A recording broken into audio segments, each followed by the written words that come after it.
Good. I can barely do it. I can barely do it with dental work.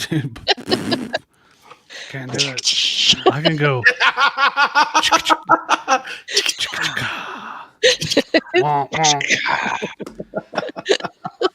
We miss you, Matt. We miss you, Matt. Dun, dun, dun. Let me try to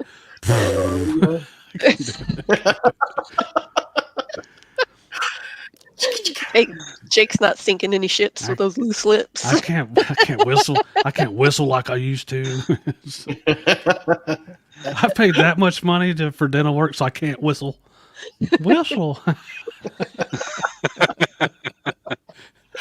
All right, you ready? Here we go. Yeah, we better be.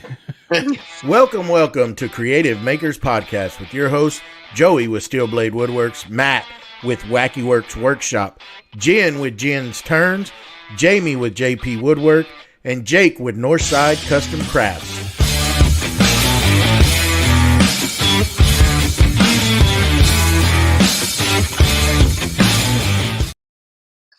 Welcome to Creative Makers Podcast, episode 71. I'm Joey with Steel Blade Woodworks, and we ain't got nobody today. We're going to talk about buying some tools.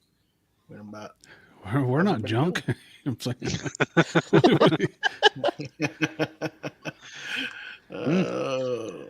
I'm used. Yeah, we're not dead yet. We're not dead yet. I'm a used tool. It's going to be that kind of evening. Yeah. I think so, mate. Jake's going to have to refrain himself. I can already see it. You're like, no. Jake. I'm good. Jake. I'm behaved. Yeah. There we go. Yeah. Well, as always, these types of shows, I've got my notepad. So let's get on with the. Let's get on with some questions. Okay, so the first one for everybody is: when first starting out, did you buy quality tools, the budget range, or a mixture of both? Definitely a mixture of both for me. I took the route of going cheap. Well, not too cheap. I started off with some tools from Sears, and then kind of mixed with Harbor Freight. That's what I started. Picked up the basic tools, and then from there, didn't know I knew about woodworking, had done it in shop class, but didn't know all about the existence of now what we know, right? So it was kind of like making sure I was going to be something that I was going to want to keep on doing and not invest too much. And by golly, look where I'm at now. It's like, just like Joey said, but worse than that, I didn't even know they sold woodworking tools at Harbor Freight. And the only thing that I knew to go get woodworking tools from was from Sears and getting Craftsman stuff. And I thought that was the expensive stuff. I had no idea. I had no idea about Grizzly, any of these other companies out there. I had no idea. So I just went to Sears because I didn't think there was any other way. So. Yeah, and then you get into YouTube University and you start looking, and that's where it opens your eyes to all these different things. And, starting off like watching like Mark Spagnuolo and Snola, however you pronounce his last name. Hopefully I'm not butchering it, but that kind of opened Wood Whisperer. There you go. Thank you. That kind of opened up the avenue of starting to really look and see what was out there, and then starting to look at some of those things that you couldn't afford back in the day. And it's like, whew. That was expensive stuff when you started looking, but it's like start off somewhere, and that's, people ask, and I always tell them just go and buy the necessities that you need, but don't spend a whole lot to make sure that you're going to want to stick to this. And then you can progress from there. Some people don't, some people go straight for the high end stuff, And that's fine too, because once they get out and they want to sell it in marketplace, and I'll be there to buy it. They don't like it. Buy once, cry once. Yep. There you go. There you go. I did a mixture. I bought some stuff off of a marketplace, but then, it wasn't too long before I bought, and I was gifted a Harbor Freight lathe. That was my first lathe, but it wasn't too long after I went and bought my big Nova lathe. So Yeah. So for me, when I first started, I started with the scroll saw. So I straight went cheap, as cheapest one I could find, which is a scroll saw around about $100, and I kind of stayed there. And then someone in the community dubbed me the no excuses guy, and I kind of like that. So despite the fact I wanted to upgrade, I didn't, because I like that name attached to me because of the stuff that I was doing on a cheap scroll saw. People realised that if he can do it on a cheap scroll saw, and means I can do it on a cheap scroll saw. And I was like, well, despite the fact I like that, I kind of don't want to have to hold back when I could get a much better scroll saw. And even when I got the better scroll saw, I was still using the cheap one, just to show people that you don't need a good scroll saw to do that kind of stuff.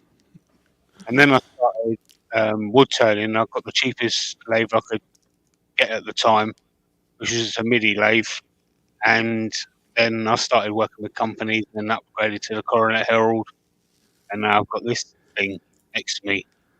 So yeah, I went to the cheap, right from the get-go,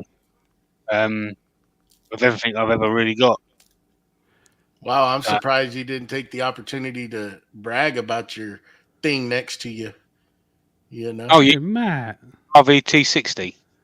It's a Harvey. It's a Harvey, buddy. Mr. Harvey.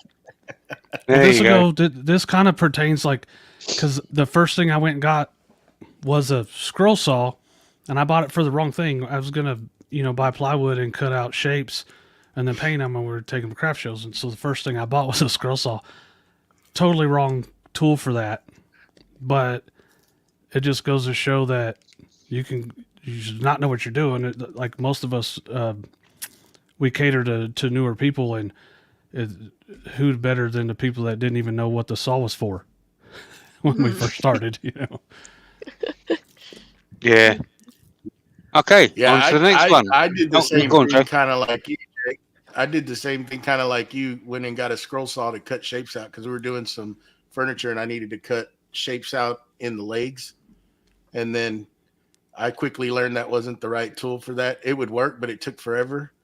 So then I upgraded to a full-blown bandsaw, and then I cut my finger on it. And then my wife told me, I had to hear that now. But it's just trying to be funny. Did you go to the emergency room? That one we had to, Jamie. I think there was not a choice on that one. There wasn't a choice. I didn't get a little nick and, All right. Laceration. Okay, so yeah. All right, so I think it's safe to say we all love getting new tools, but what is one disadvantage of getting a new one? Trying to find some place to put it. I think, yeah. I paying think for it. Paying for it. It sucks. Trying to convince my wife why I need it. That's probably the biggest thing there, is trying to explain that this tool is needed for a specific reason. No, but depending on what it is learning it, the learning curve on it, having to get it set up, depending on what it is, right? That's the biggest kicker. Some stuff you just can't take it out of the box and just start working on it and using it. You gotta learn and gotta figure out things on it. I think Jen was on the money, because every time we get a new tool, I'm gonna make a station for this, and this thing's gonna live here, and I need to make it look cool for my videos. So it's not just buying the tool; it's like, what do I got to make to put the tool on and make it look pretty in the videos and stuff. I'm kind of over that, but that is something that you think about when you buy stuff. Where am I going to store this? How am I going to do it? Everything that pertains to this needs to go in the same spot. It becomes and then you're like, I don't even want to get it out of the box because I know I'm gonna have this big project. I do have lots of boxes sitting around. It happens. I don't. Figuring out the software for it and Yeah. all that kind of stuff. Yeah. Most tools come with a phone app these days. Yeah, that too. Yeah, I've been I trying think to make. Go ahead. for me, I hated having to get rid of my Coronet Herald lathe. If I was able to keep that when I got this one, then I would have kept it. But unfortunately, I just haven't got the space. So yeah, it was like Jen said, the space is a big issue for me. So Yeah, the this side of the screen people versus the this side of the screen people. who doesn't live in Texas? Yeah. They got us, Joey. Can't even argue. I'm not going to. Not even going to try it. I'll just drink my tea. No, don't get me wrong. I am thankful for the space that I have. I know that it's more than what Jamie is allowed in. He does the best that he can with it. I mean, he's got all of his necessary tools in there. So, I mean, you find a way to make it work, but it's getting new tools is definitely, it's a process you have to think through. It's not just a push the button and okay, everything's fine. I mean, there has to be multiple considerations made. Yeah, casters are your friend. Yeah. All right. I do Go on, casting. Jake. Casters are our friends. Casters are I'm pretty There you- friendly. There you go. All right. In your experience, where would you suggest people go for reliable used tools? Oh, that's a tough one. I mean, you can look on Marketplace, but I mean, it's one of those things. Some of that, sometimes that's a little shady, just depending. And it's not like you can really go kick that thing around because you're actually going to have to go to somebody. You can pretty much tell by the post, I guess, if those people are willing, whoever's selling it, willing to allow you to come and check if it's a big enough item. And really, those are the key things. Like if it's something big, like a joiner or a planer, then I'm willing to go and try to look at something like that. Something small, like a skill saw or something. Nowadays, they're cheap enough. If you look around, like, if you're just starting out, go to Harbor Freight. And even like Home Depot, places like that, those, saws like that are pretty reasonable nowadays, that you can get you a name brand one, just electric cord type saw. You can get those Amazon. I mean, there's all different sorts of avenues you can look at. And I would just, like, stuff like that, I would kind of stay away from trying to buy it used. That's just me. I just wouldn't do it. I mean, I feel that you can find them cheap enough. It's just a bigger equipment that I would say Marketplace is a good source to look at. And like wood turning groups. So if somebody's retiring, they have to sell their shop. They can't do it anymore or anything. Generally, those people in those groups are more apt to take care of their tools. Not always. You still need to do your due diligence, but generally they know a little bit more about the tools and are going to take care of them. So I think the only tools that I bought used was some pro size turning tools, and they were from somebody on the internet that has a nice account and stuff, and you know where to find them. They can't hide from it. So if they sold me junk, they wouldn't be able to hide from it. And to go further than that, back when I was racing, every time I bought a used car part or used anything to go on the car, it didn't work every time. So I've like stayed away from that stuff since then. But like some turning tools that so I would say the safest place is from online friends or somebody that you kind of know, or somebody that's saying, "Hey man, I just need some money," or whatever. There's always it's somebody that you know instead of just a stranger that's not going to be there the next day. yeah. Go ahead, Jamie. No, go on. I was just gonna say, Jen brought up a good point because I totally forgot about that, and I was turned on to like Nick. Nick's been on the show, and he MPG Creations. He turned me on to a place in San Antonio. It's a woodworking group, and that's a good source because those are like-minded people that do the same thing, and for the most part, they do that one Facebook page. Always has tools out for sale. Somebody upgrading, getting rid of their older things. So that's a good place. I forgot totally about that.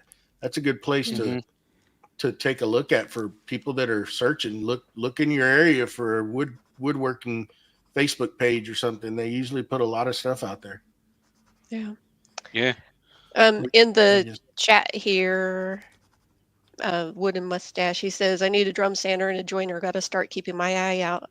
I will say that I did find a Powermatic jointer on Facebook Marketplace, and that was because a guy had, he had passed away, and his wife just sold his whole shop to somebody, and they were liquidating it. So I went in and was able to get Powermatic joiner for less than half price, and it was probably used once or twice. So Wow. How many times is it used? How many times is it used now? I don't know. I sold it. I needed to make room for other tools. But I was proud to have it when I did. And I probably used it less than 10 times the amount of time that I had it. There you go. That's it. That's kind of like a tool that I mean, depending on what you're making, like if you're making, there's certain things that you got to square that. I mean, pretty much everything, you got to square everything up. But if you're using a lot of sheet goods, it's pointless. That's what your main focus is. It's just pointless to have one of them, right? Yeah, that's why once I got the laser and started focusing on that type of work rather than the traditional woodworking kind of stuff, I was like, well, that's the one thing I use the least. So you fired it. I let it go. You're fired. Yeah. I fired it. Yeah. That's such a good tool to have to let go, though. Especially the brand. I wasn't happy about it. I just you got to do what you got to do. Obviously, you've also got the garage sales or garage sales. I would often turn away from the power tools unless they're willing to let you try them out before you buy them. I would often get like hand planes, chisels, that sort of thing there. And if you got like wood turning tools, don't let the rust turn you away, because as long as the steel is good, they can easily sharpen up, and they will obviously last a lifetime. Same with the planes. If it's good quality steel, like Stanley, something like that, they'll last. They sharpen up nice. So yeah, that kind of thing. So I thought the other one is called in the States. We call them boot fairs over here. Like everyone gathers together in a field and sells stuff out the back of their car. Flea market. Flea market or swap meet. Mm-hmm. Yeah. And obviously, back to the wood turning tools, you have like wood turning clubs and meetings and all that kind of stuff. I'm sure they do swapsies and all that kind of stuff at them kind of things there as well. A lot of times you could go to your local wood store too. I mean, even and just ask. Sometimes they'll have a board, stuff's posted on there for sale, or somebody knows somebody that's selling something. But there's all sorts of avenues. I just it's really endless once you start searching. You just got to be ready when those good deals come out to jump on them, because most of the times, if you're in a heavily populated area that does a lot of that kind of stuff, it's not going to last very long. And you're going to get swooped up quick. The Woodcraft here, they do an annual parking lot swap meet. Basically, you reserve your little spot and you can trade your tools or sell them. Really? Mm-hmm. Wow, that's cool. Yep, and it's free. You don't even have to pay for a spot. What? Free. Yeah. There you go. All right. Is there got any questions out there, Jen? There is, but it's not really pertaining to the show, and I don't know if we want to Henry's asking, how do you know when to think- check brushes? I think in he the already got tools? answered in there too. I think someone had already answered him. Okay. So Go ahead, Jay. Mhm. All right. So, would you rather buy online or from a physical store? Ooh. Mhm. I like to go in the store, touch it, see it, feel it, but I like the online prices. So if I can, I'll go to the store and research it, and then I'll shop around and compare prices. And if I can go back to the store, if they have the best price, then I'll do it there. But if there's a You- big price difference from online, then I'll buy it online. Plus coupons. Plus You got a coupons. Coupons. I like both. It just depends. If it's a big tool or something, I'm like Jen. I like to go look at it, touch it, feel it, and sometimes they'll let you even try them. They'll have some out that if you go to a Woodcraft or Rockler, Mhm. they'll let you try it, look at it. If they have one out that's readily available, like most of them, they have classes, so they have some of those things there, and they can show you, and you do that. But if it's something quick, where I'm at, I got to go 2 hours plus to get to one. So most of my stuff is bought online, but doing the research, and now that I know a little more about what I do. I've been around a while looking at stuff, so I kind of have my eye set on certain things, and I know just from doing the research that they're good. And I'm a little more comfortable buying things online. One, it saves me time. The headache of going and dealing with people, I just order it, and then it shows up at my doorstep, and my wife cusses at me. But so There's been it is. There's been sometimes I go look at stuff and I don't have the opportunity very often to go look at nice wood. I don't have a Woodcraft or Rockler here, but if I am somewhere that has one, I'll go in and look at the things that I'm looking at so I can compare them to other brands of tools in there and see if it even feels good in your hand or if it feels like it's the right quality or whatever. And then I can order it online. If you like it good enough or you want it, then go ahead and get it. But it's for the bigger expenses. It's always nice to be able to go and either watch one in use or something because it's a big investment. Yeah. Mm. So for me, like I would say, probably 80 to 90% of the stuff that I've got in my workshop, somewhere along my maker journey, I've had some sort of interaction with the tools that I've got in here already, like the wood turning tools. Like an I don't argument. know, maybe, yeah. Near enough everything. The bandsaw, the scroll saw, near enough everything. I've at some point seen it in store, seen it used at a show, whatever. I've somehow had my hands on it at some point. So I didn't really need to do any sort of research or anything like that. So it was a pretty easy decision to make. I've seen it work. I know how it works. Easy to just get it online. And even if I have it in my hands or if I just see it online, I'm still going to watch every available video on it on YouTube anyway. Just to make sure that somebody doesn't say something about it that they all are going to pretty much say the same thing, but there's always one or two little points from the different videos that you get to see. Yeah. And I'll watch them all. I mean, it's just like the planer that I just got. I did the same thing, even though I've been looking at that thing for years.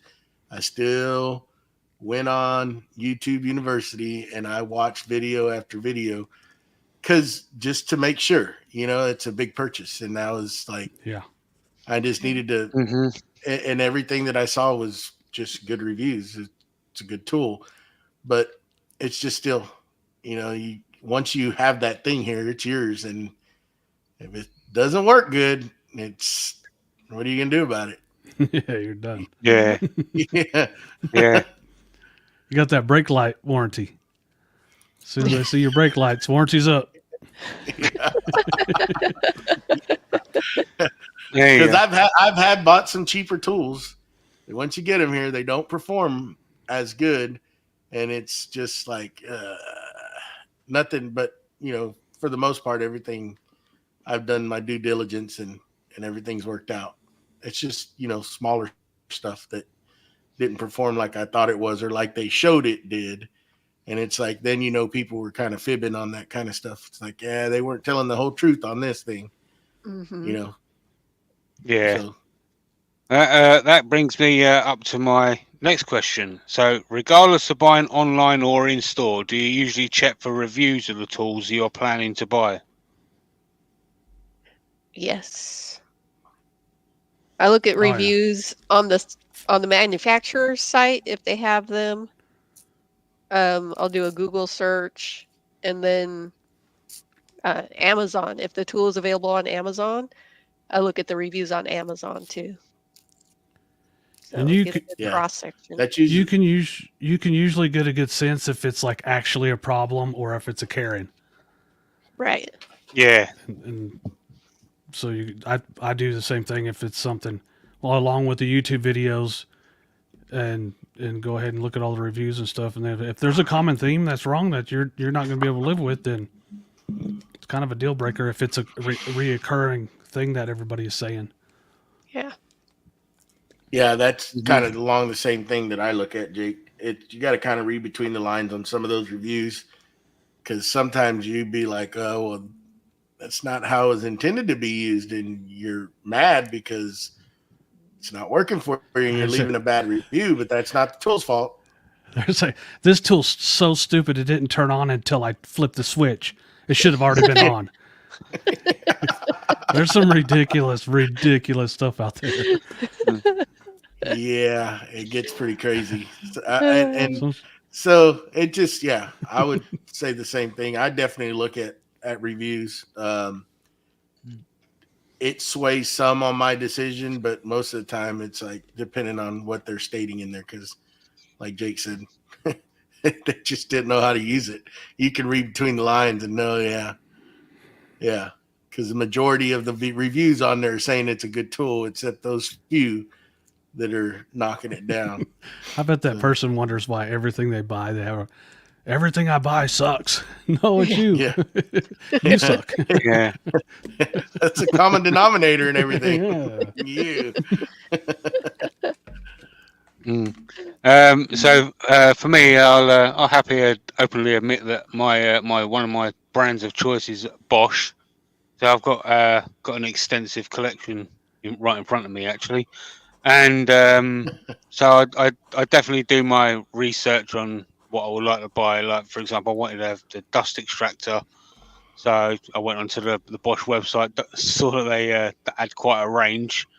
And I was like, oh, I like that one. So I went onto YouTube and see what people thought of it. Saw Matt Esley done a video with the guys from Bosch. Saw that it cleaned itself. And I was like, great, one less thing I've got to do. All right, I'll have that one. So, and then obviously check the other reviews as well. So, yeah, it's YouTube definitely helps you out when it comes to checking out stuff. So that's also another lesson. Mm-hmm. So... Good all place right. to get information from. That's for sure. Yeah, for sure. It is. Okay. What things do you consider when and if you buy a second hand? Go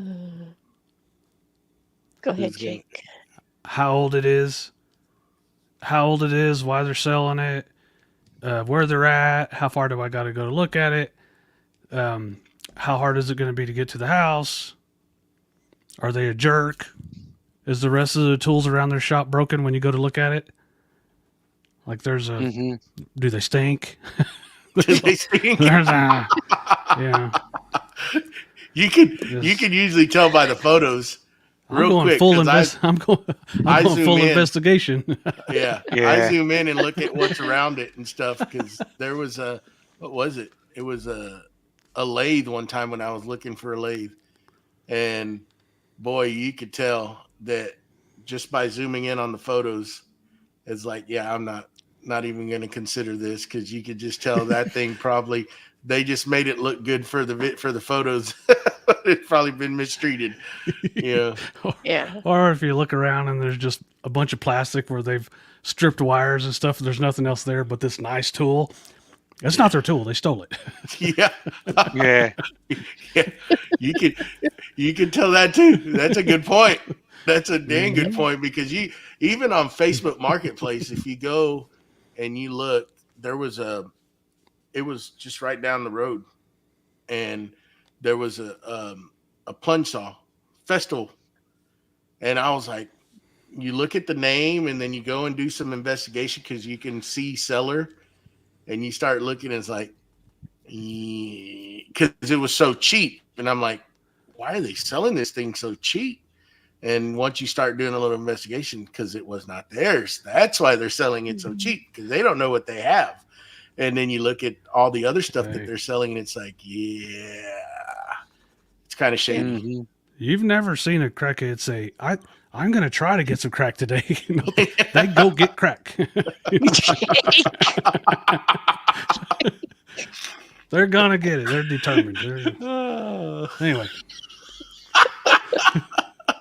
Just an observation. If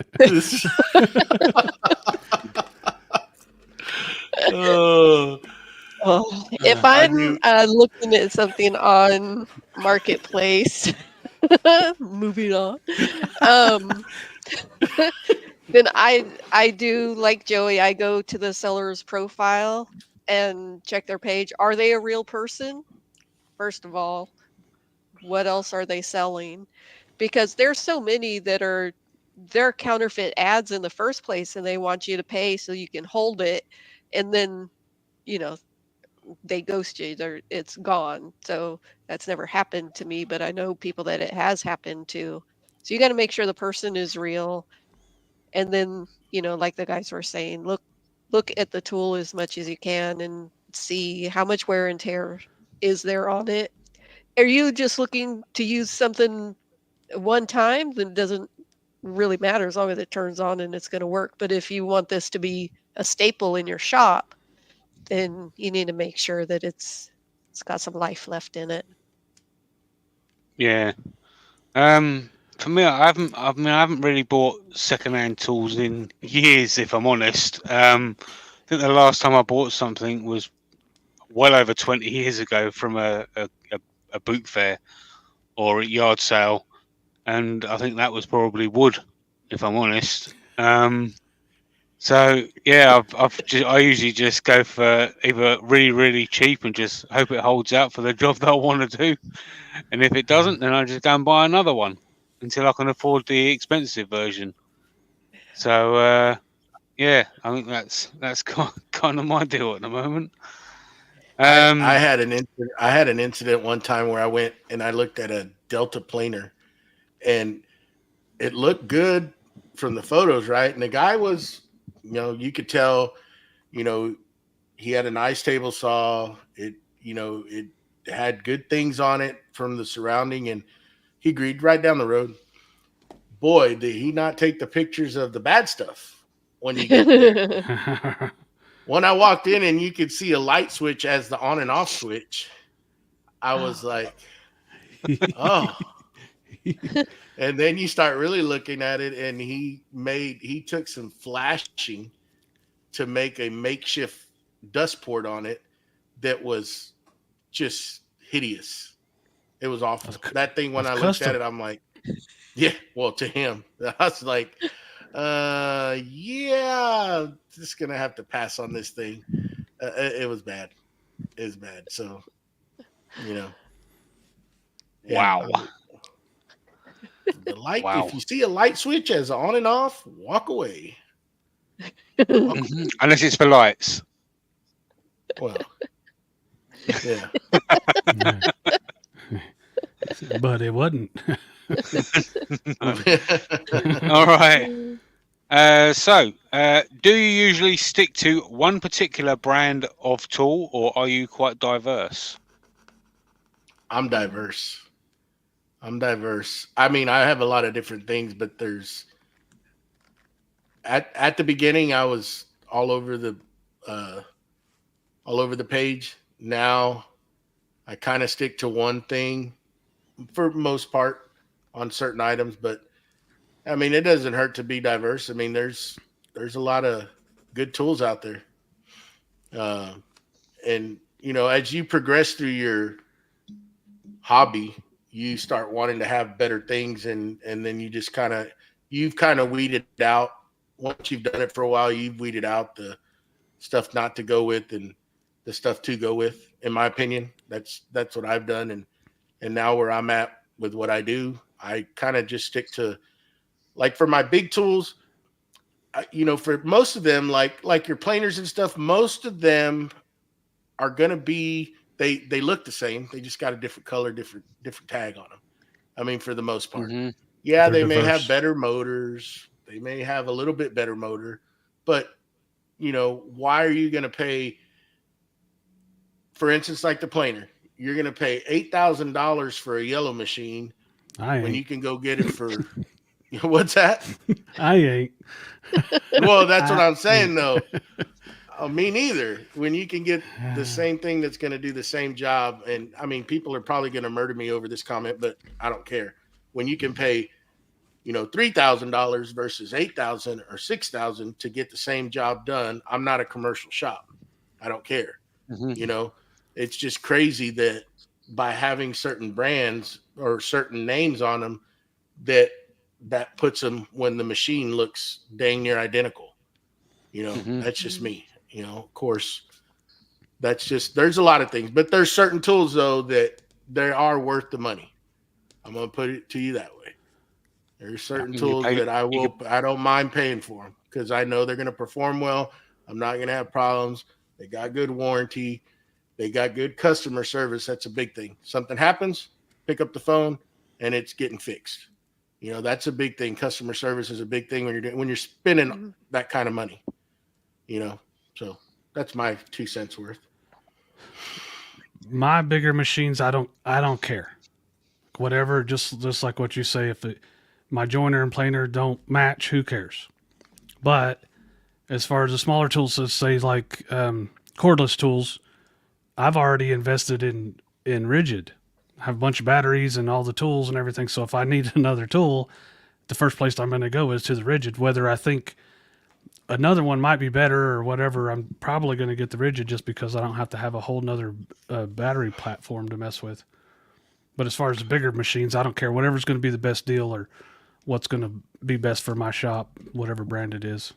And it won't be an $8,000 anything unless it's amazing, like a CNC machine or something.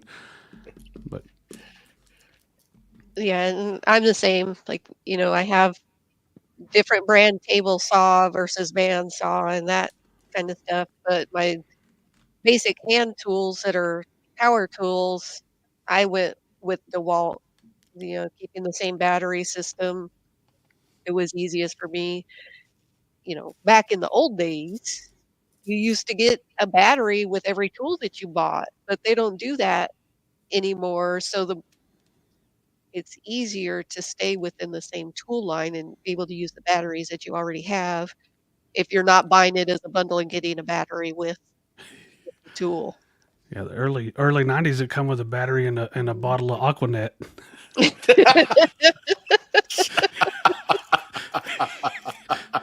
That's right. All the important stuff. That was one. I was not mistake. one of those people. You weren't? No, I was not. I could see you being one of those people. No, my sister was. I was one of the feathers. The Farrah Fawcett head. Oh yeah. That was one of my main regrets is I got what? I don't know how many different tools. Aquanet? No. Does me no good now.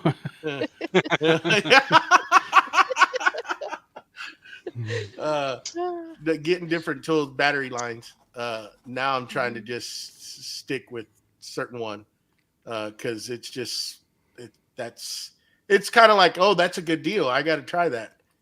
And then you end up with 2, 3, 4 different battery lines, and it's like not a good deal. Now when those batteries are going bad and you got to go pick some up, it's like, yeah, maybe I shouldn't have done that. That wasn't a smart move. But yeah, that's rough. Yeah. Jamie, how about you? So like I just said, I'm right at the very start. I didn't care what I had as long as I had a tool that I needed in the workshop. But now I'm trying to keep everything the same. It's kind of like OCD kind of thing. So right, I have that color over there, that color there, that color there. You know, and so yeah, it's kind of so yeah. At the moment, it's all Bosch at the moment, unless it's Dremel or Easywood tools or Harvey. So yeah, bish bosh boom, bish bosh boom. Bish bash Bosch. So yeah, most of like the jigsaw, the sander, and that kind of stuff is all Bosch. So yeah, that's what I've got going. All right, so on to the next. What tool is on your wish list to buy or get given if there's any potential sponsors watching?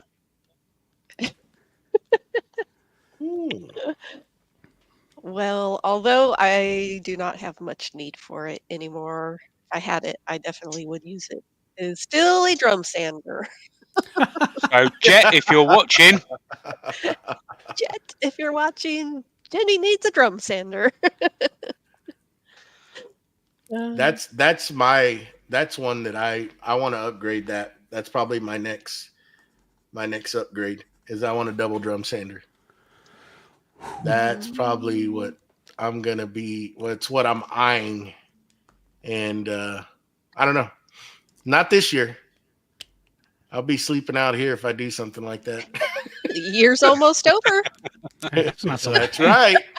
It ain't so bad. It's not very long. I just gotta wait it out a few months. Yeah, I'll be there. It's not that bad. Christmas. I got a fridge out here. It's all good. Christmas is close. Yeah, Santa wife might be listening. She is not getting me a double drum sander. Uh, I can tell you that. She can tell me you've gotten enough. You don't need anything. I got 2 on the wish list because I'm greedy. All right. Yeah. I want a Onada dust collector. Would be cool if Onada's listening. And I got my table saw before. Just speaking about this whole thing, I got a Craftsman table saw. It scared me to death, and I ended up getting a Grizzly hybrid saw, and I like it. But I got that before I even knew what a saw stop was. And granted, I don't know if I would have got it because it was triple the price, so I don't know. But now, using the table saw as much as I do now and the experience I have with it now, I would definitely like to have a saw stop. They're So pretty saw stop. awesome. Yeah.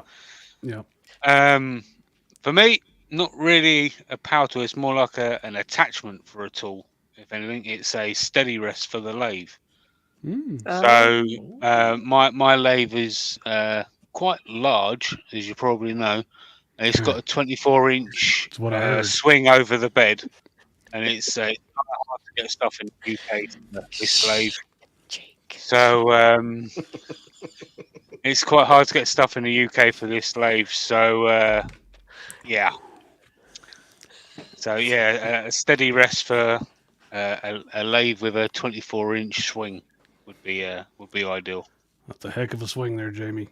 Yeah, it is. It is. So I can do larger pieces without it flying up and hitting me in the head. Mm-hmm. Yeah, that could go totally sideways. Next. Next. All right. Like a fat boy in a candy store. All right. In your opinion, what is the best entry-level woodworking tool to buy that gives the most for its money? I would have to say one thing that I think that's really useful when you're first starting off is a chop saw, and you can get those fairly reasonable at Harbor Freight, and they're good. They're pretty much for the most part accurate, and they've upgraded now. Back in the day, I still have my first one up top, and they're decent. They'll get the job done. I mean, I'm not gonna say you can't do fine woodworking. I mean, there's people out there that do some amazing work with a lot less. But that's one thing that I think a decent chop saw, which they make a good one, and they got different levels now, where you're not, really putting a big hit on your bank account, that you can acquire one of them. And if not that, you can find some very reasonable track saws that are pretty decent out there, and that can help you break down sheet goods if you don't have the room. Maybe splurging a little bit on that, and that can help you out in a small shop to where you can do cross cutting. You can do a lot of things with them. I would say, like if you're doing turning or even some basic woodworking, a bandsaw. Bandsaw is very useful. You can cut your blanks, resaw your wood. Mm-hmm. You can do lots of stuff with it. Buy a skinny blade and use it as a scroll saw. Yeah, they do have that attachment now. Mm-hmm. Well, I think a good beginner thing for like basic woodworking would be those combo kits with the cordless tools that has a circular saw, jigsaw, drill driver, all that kind of stuff. And you're going to spend several $100s, but you're getting a ton of tools, and then buy some clamps. And you can pretty much get it. You can pretty much get anywhere you need to get after that, I think. Yeah. Mm-hmm. I'm going to answer, and I'm going to go back to Old Faithful, is the scroll saw. And the reason for that is you can spend around about $100, and it does quite a lot, to be honest with you. And not only that, but basically kids can use it without hurting themselves. And if they do, this means they wanted to hurt themselves. So they probably deserved it. It'll keep the garage. It'll keep the garage door open. It'll make up for what they didn't get in trouble for. That's it. So yeah, I'm gonna say the scroll saw. All right, on to the next. So would you usually wait for a seasonal sale to buy a tool, or would you get it as and when you wanted it or needed it? That depends on if it's a tool brand that you know never goes on sale. You might as well get it while you can. If it's something that you know will be on sale during the seasonal sale, I love a good Black Friday sale. So, Coming up. Yes, those are usually good. I'm like you. If it's something I'm not needing right away, but I've been eyeing it, I'll usually wait for a sale, because it just depends what I'm looking at, because some stuff just won't go on sale, and it's just like, mhm. But there's times just waiting, if you can just hold off, that holiday comes in, just like what I just got. That was a dang good price, and I couldn't pass it up. And it just, to me, it was. I mean, some other people may not think so, but yeah, that's just Black Friday. You can usually round up some good deals on certain things. That's a pretty good one to wait for. And everybody puts stuff. They're gonna, they've been starting 2 weeks before now. It's starting a month or two before now. Some of them. So you don't have very long to wait, and there'll be some good stuff out there. Most of the stuff I buy on Black Friday is materials. It's not tools, but because they'll run like 15% off, and you can use a coupon code. Mm-hmm. So then you're at 25-30% off, and yes, thank you, give me all of it. Yeah. And then it'll last you a long time. But if it's a smaller tool and I want it right now, then I'm not going to worry about a coupon. But if it's several $100 up to $1,000 tool, and you can save 15-20% and get $200 off, I'm definitely going to wait on that. That'll at least, if it's a bigger machine or bigger something, it'll at least pay for your shipping. Yep. Yeah, because that's a big thing. That's a good point you brought up. When you're buying big tools, that shipping cost, is it going to have to be freighted? Because that's whatever you're getting discounted, that's going to bring it right back up, which is good, because now you are saving a little bit. But man, they get you on that shipping on some stuff. Stuff. And then as soon as they go, hey, do you need a lift gate? You're like, dang it. Yeah, I forgot about that one. Every time. Add another $50 on there. Yeah. Add another $50. And then the taxes. You always forget about those taxes. And then they hit you with that. See, back in the day, they wouldn't. If you were buying out of state, back in the day, you didn't get charged the taxes. Now everybody charges you taxes. It don't matter. So that was just one thing that was like never part of the equation. You know, you're gonna get to save on that. Now, not so much. Get you with that taxes. They want their money. Mm-hmm. What about you, Jamie? So for me, I'll be honest, I don't really care if ever there's a sale on. I'm too impatient to wait. Usually I'll get an idea of something I want to make in my head, and I want to make it yesterday. So I end up just going to buy that tool. You know, if I don't make it there and then, I end up forgetting about it, and it goes on the shelf and it gets left there. So I don't bother waiting for a sale or else I just go and buy it now. It's just something I've always done. I don't care. I want it now. Oh, Big Bucks McGee over here. Yeah. Call it internet gratification instead of instant gratification. It's a cheaper version, though. All right. Do you look for safety features built into your tools before you buy them? Example, the saw stop. I bought the saw stop specifically because of the safety mechanisms built in. That was the only saw I was willing to buy. Now, because of that, I could only afford the little work site one, not the big cabinet saw. But for what I was doing, that worked just fine.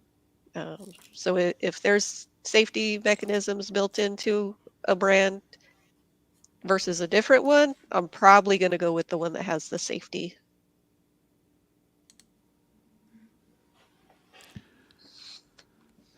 I think on the track saw, I did get a festival track. Joey talked me into it, I think. It has the anti-kickback thing. I think it's the only, at the time at least, it was the only one that had that. So that was probably, I was leaning that way anyway. And then once you do your research, you're like, oh, this one is the only one that has this. So you're pretty much talking yourself into buying that one because of the safety thing anyway. But yeah, safety is a big deal. If someone's going to be safer than the other, then I don't know why.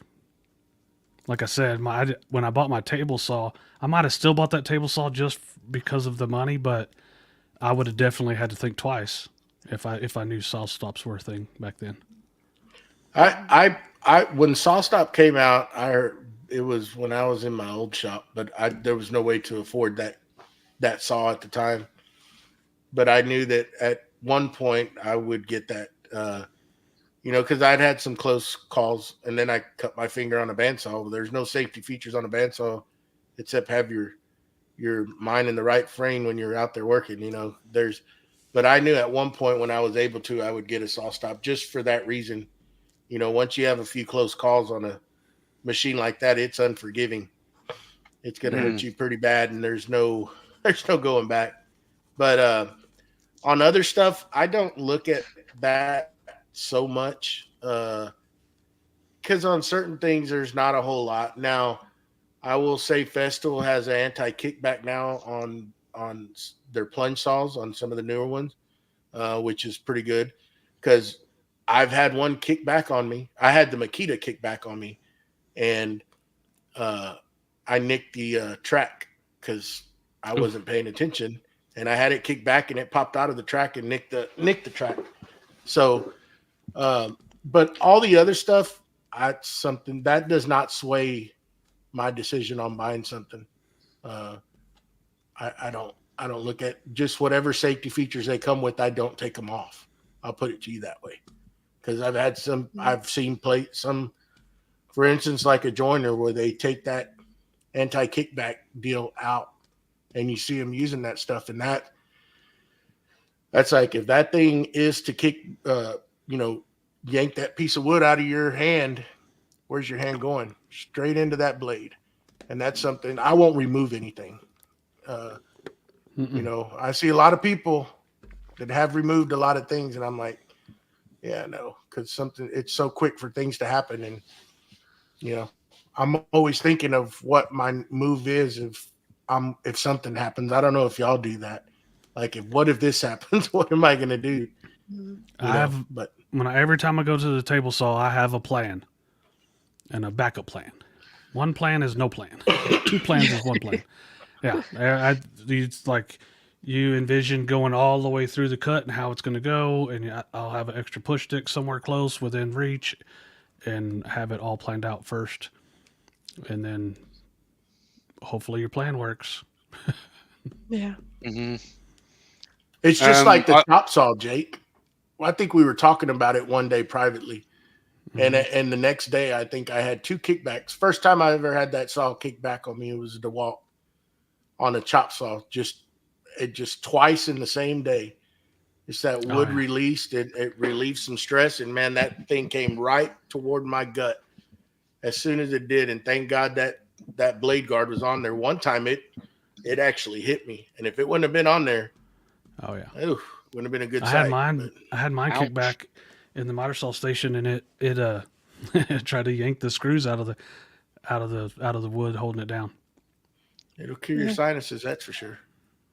And your shorts.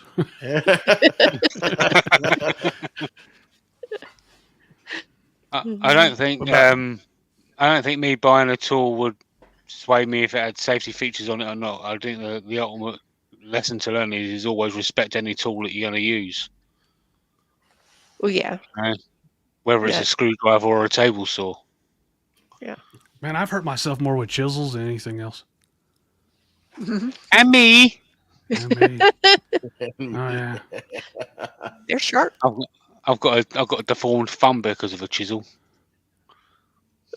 Yeah. What? A deformed thumb. How many nights did you have to stay in the hospital? 4 or 5. Mate, I got this massive gash. Who sent him? It was. Did you send him? Who sent you the Band-Aids? What were they? It was Anita, the unicorn. Unicorn Band-Aids. She sent me Snoopy ones or something. Yeah. Oh yeah.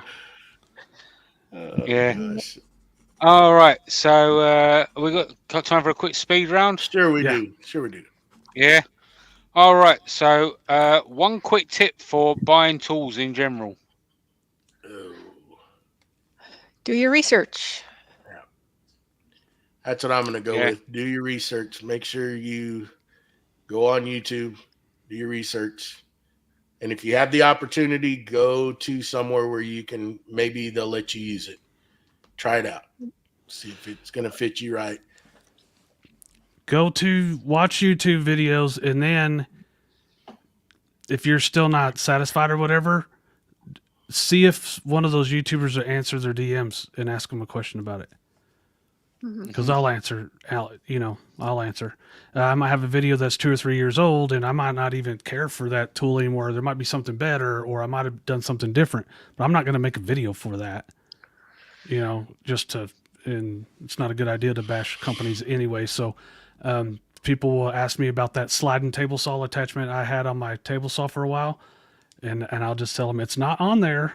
I took it off. I sold it because I didn't like it at all. But I'll definitely answer people in the DMs provided they say good morning first. There you go. There you go. My tip is buy a scroll saw. You're so dumb. You are. You are. All right. That's it. All right, guys. That's it. Boom. That does it. Good timing. Good timing, Jamie. Good timing. Nice Look at that. job. All right. Well, we don't have anybody on here, so I guess who's going to go first? We'll do this. Nope, not me. Jenny. What do I have coming up? I have my first festival of the fourth quarter this weekend, Fair Oaks Chicken Festival. And and my Chicken. business, Jen's Turn, was nominated for the Best of Carmichael.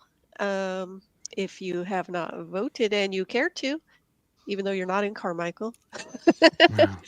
you can do that. The link is in my Instagram bio. There you go. And that's about it. Jamie. I was out here earlier in the week doing some turning. I had to fight off some wood with some bugs, and they got filled with some aluminum powder and a bottle of CA glue. So that turned out pretty cool. And I'm going to be out here probably again tomorrow doing some more turning, and then cartoons on Saturday. Cartoons on Saturday, and Tuesday I put out a shortened video on the Dragon Egg. And if you haven't watched it, please go watch it. And it would behoove you to leave a comment. Okay. So I'm saying we're going to give some stuff away on cartoons and have a good time and make some cool stuff. We're going to get a handle on it Saturday. Mm-hmm. I am trying to finish out that desk so I can put it in here and get this whole computer deal here that I do the podcast on switched over. And yeah, that's about it. Just trying to get that finished to set right. Having a little issue with that, but anyhow, I will get that taken care of. I heard you were mad about it. You're acting all cool now. I heard you were mad. Oh no, I'm pretty teed off with it because I get it. Part of it is good, and then there's just some spots in there that I can't say what I was saying, Jake. I know. I was just messing. You should have just said, never mind, Jake. We're getting out of here. No. But I am having some problems. The first time I used that finish and I'm having some issues with it, but I'll get it straightened out. If not, I'll sand it all down and put lacquer on it like I usually do and call it good. Call it macaroni. Please remember to go check out the podcast on iTunes. Leave a review, and I want 10 stars. Don't leave a review unless you're going to leave 10. Thank you to our Patreon members, Mustache Matt and Mama T, and go check that out, patreon.com/Creative Makers Podcast. And next week, we'll see you same time, same place, same beautiful faces. And Matt will be here so we can get the bye-bye.